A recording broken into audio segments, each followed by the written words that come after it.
A Bíblia é um livro de história, mas é diferente de qualquer outro livro de história disponível em qualquer biblioteca pública. A história da Bíblia começa com a criação da Terra e termina com o fim do mundo. Nenhum outro livro de história abrange uma gama tão ampla de eventos no planeta Terra, parcialmente porque ninguém estava presente no início para testemunhar e documentar, e, portanto, ninguém pode escrever sobre o começo do nosso mundo de forma autoritativa. Somos as únicas pessoas no mundo que sabem como tudo vai terminar, e isso é único. O Senhor não revelou o futuro aos seus seguidores para satisfazer a curiosidade deles, mas para prepará-los para o futuro, para que não fossem surpreendidos quando ele chegasse, e para que não o interpretassem erroneamente. Seja grato por Jesus ter sido tão direto ao compartilhar o que o futuro nos reserva. As pessoas perguntam se estamos nos últimos tempos, no entanto, a Bíblia fala dos últimos dias, e estamos nos últimos dias há 2000 anos. Os últimos dias começaram no Pentecostes, quando a primeira profecia dos últimos dias foi cumprida. Cada geração cristã deve viver pronta para o retorno do Senhor. A Bíblia é um livro repleto de previsões, suas páginas contêm 735 previsões sobre o futuro. Uma previsão pode ser encontrada em 1/4 dos capítulos da Bíblia. De começo a fim, é basicamente um texto profético, embora alguns livros foquem mais em previsões do que outros. 596 das 735 previsões de fato ocorreram e se concretizaram literalmente de acordo com a Escritura. Portanto, 81% de todas as profecias bíblicas já se concretizaram, e algumas dessas profecias foram feitas séculos antes do evento. Não é preciso muita confiança para acreditar que os restantes 19% também se concretizarão, é uma porcentagem muito alta. A Bíblia se mostrou 100% correta para cada previsão que poderia ter sido cumprida até agora. Do restante, a maioria está relacionada ao retorno real de Jesus e ao que acontece depois disso. Quantas dessas previsões ainda precisam se concretizar antes do retorno de Jesus? A resposta é cerca de 20, e estamos observando para ver essas coisas acontecerem primeiro antes de esperar o retorno do Senhor. Jesus nos disse para assistir e orar. O que devemos assistir? Não podemos ficar parados observando as nuvens, esperando que ele apareça, não foi isso que ele quis dizer. Ele queria dizer que devemos prestar atenção ao que está acontecendo no mundo e ver quais sinais ele nos deu para nos ajudar a nos preparar. Os sinais são os indicativos. Vamos olhar para Mateus, capítulo 24, onde os discípulos lhe perguntaram quais seriam os sinais de sua volta. O que faríamos se não soubéssemos quando isso aconteceria?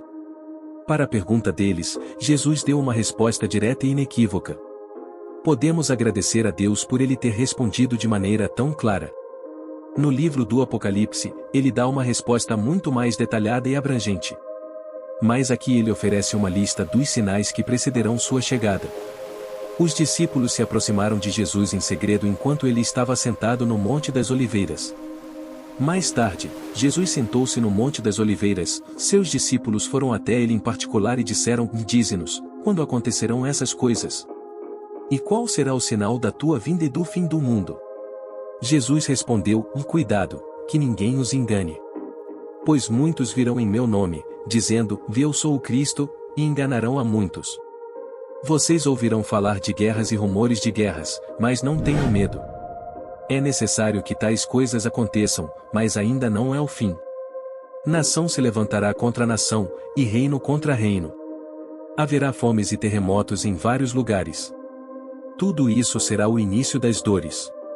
Então eles os entregarão para serem perseguidos e condenados à morte, e vocês serão odiados por todas as nações por minha causa.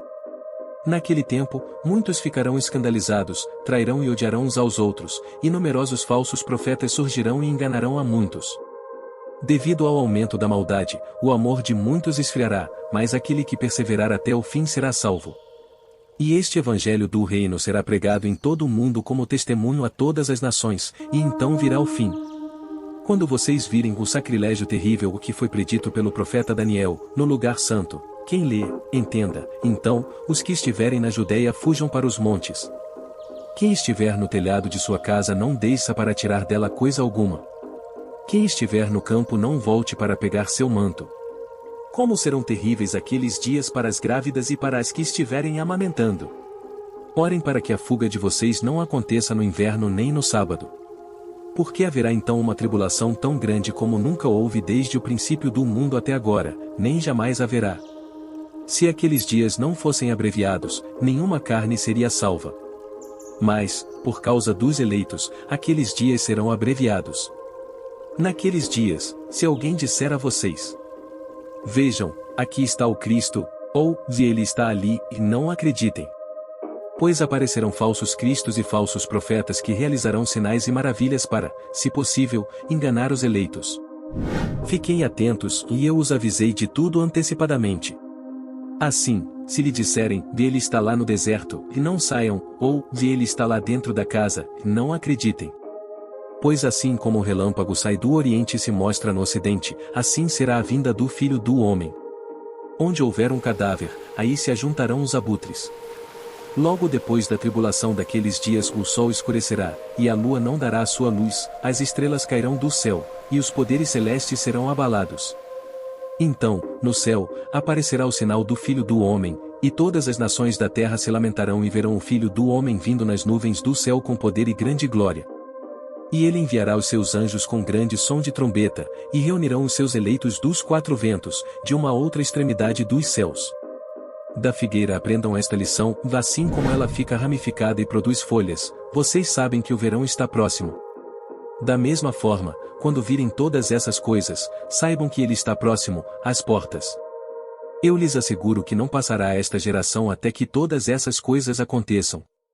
O céu e a terra passarão, mas as minhas palavras jamais passarão.